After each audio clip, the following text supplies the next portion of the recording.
नमस्कार, आप देख रहे हैं राष्ट्र की आवाज ऑनलाइन हिंदी न्यूज। खबर लखीसराय जिले के चानन से है। महागठबंधन के चुनावी कार्यालय का शुभारंभ गुरुवार को मननपुर बाजार में किया गया।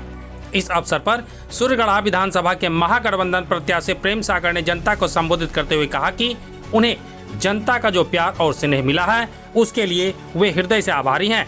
उन्होंने कहा कि आने वाले समय में पिछड़े और दलित समाज का बेटा मुख्यमंत्री, उप मुख्यमंत्री और विधायक बने, इसके लिए जनता को सजग रहना होगा। उन्होंने अपील किया कि आगामी चुनाव में एकजुट होकर महागठबंधन को विजय बनाए। प्रेम सागर ने कहा कि नंबर 1 पार्टी के उम्मीदवार को नंबर 1 पर वोट दें, तभी हमारी जीत सुनिश्चित होगी। लखीसराय जिला से सुजीत कुमार की रिपोर्ट।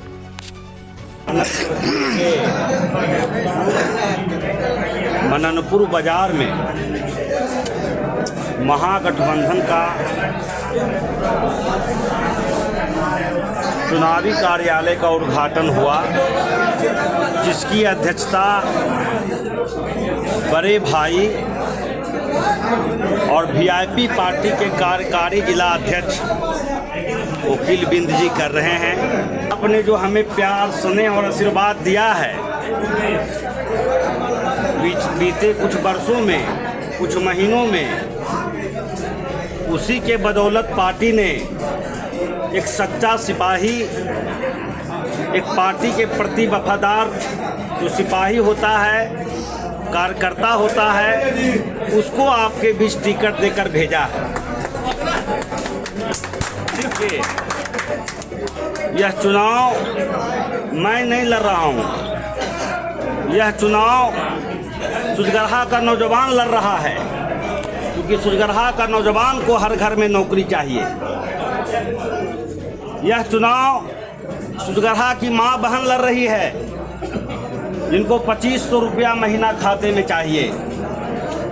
यह चुनाव गरीब जनता लड़ रहा है, जो 1200 रुपया और 1000 रुपया में गैस सिलेंडर भरा रहा है, महंगाई की मार झेल रही है।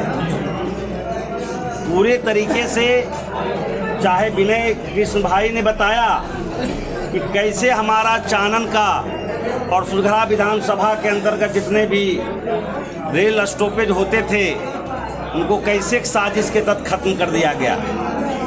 यहीं बगल में 4 डेग में हमारा कन्या विद्यालय है, उसमें भूसा रखा हुआ है। उसमें आज अगर महिलाओं को आप आरक्षण की बात करते हैं और आगे बढ़ाने की बात करते हैं, तो उनके लिए आपने क्या किया? कौन सा डिग्री कॉलेज महिलाओं को लिए खोलने का काम किया?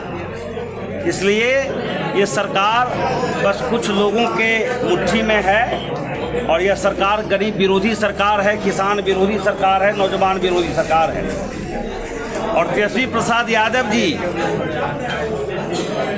केवल एक नाम नहीं, एक विचारधारा बन चुके हैं पूरे देश में। और वो जो बोलते हैं, एक शब्द उनका बहुत हम लोगों को अच्छा लगता है। वो कहते हैं कि तेजस्वी का उम्र कच्चा हो सकता है मगर जुबान पक्का है। अगर तेजस्वी ने कह दिया प्रेम सागर को कि तुम घबराओ नहीं, टिकट देंगे, तो दिया। तेजस्वी ने बिहार के नौजवानों को कहा कि अगर हमारी सरकार आएगी तो हम 10 लाख रोजगार देने का काम करेंगे। जब हमारी सरकार आई तो 5 लाख सरकारी नौकरी देने का काम किए। तेजस्वी यादव ने कहा कि हमारी सरकार आएगी तो हम जातीय जनगणना कराने का काम करेंगे, गरीबों का आरक्षण बढ़ाकर 65% करने का काम करेंगे, और हमने किया। और जब हमारी सरकार चली गई तो गरीबों का आरक्षण को छीनने वाले लोग कौन हैं? आज हमारी जो घोषणाएं हैं, हम एक बात, तेजस्वी प्रसाद यादव जी का भाषण सुन रहे थे पटना के वेटनरी कॉलेज में। उन्होंने कहा कि देश का जो पैसा आता है उसका 85% पैसा या तो ठेकेदारी में खर्च होता है या सप्लाई में खर्च होता है, कोई न कोई काम में खर्च होता है, 85% पैसा। मगर वो पैसा को खर्च करने वाला 1% भी लोग दलित का बेटा नहीं है, पिछड़ा का बेटा नहीं है। कहीं न कहीं उस पैसे की बंदरबांट कहीं हो रही है, लोगों का अधिकार नहीं मिल रहा है। इसलिए उसमें भी उन्होंने घोषणा किया कि 25 करोड़ तक का जो ठेकेदारी होगा उसमें हम लोग जो है 50% आरक्षण देने का काम करेंगे। इसलिए बातें तो बहुत है और लोगों का विश्वास भी अटूट है तेजस्वी प्रसाद यादव जी के प्रति। और अभी जो मैं घूम रहा हूँ सूर्यगढ़ा विधानसभा में, आप लोगों का इतना आशीर्वाद, इतना प्यार और इतना जनसैलाब उमड़ा हुआ है कि लोग कहते हैं कि 25 साल 30 साल में हमने भी कई चुनाव लड़ा, मगर जो मूवमेंट इस बार जो है महागठबंधन का है, ये हम लोगों ने कभी देखने का काम नहीं किया।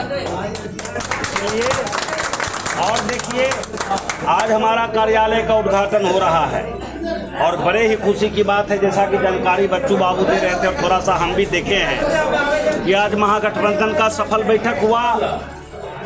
और आप सुन रहे होंगे कि हमारे मुकेश सहनी जी का एक ही मांग था, आप उनका टोटल बयान निकाल कर देखिए। वो कभी नहीं कहे कि हमको कितना सीट चाहिए, वो हमेशा कहते रहे कि हम सीट से समझौता करने के लिए तैयार हैं। मगर एक अति पिछड़ा का बेटा अगर मुख्यमंत्री बनता है तो किसके पेट में दर्द होता है, ये समझने की जरूरत है। इसलिए आज तेजस्वी प्रसाद यादव जी ने अगर अपना बड़े भाई मुकेश सहनी जी से वादा कर गठबंधन किया कि अगर मैं मुख्यमंत्री बनूंगा तो उसी दिन आपकी भी घोषणा मुख्यमंत्री का होगा। अगर मेरी घोषणा मुख्यमंत्री का होगा तो उसी दिन आपका भी मुख्यमंत्री का घोषणा होगा।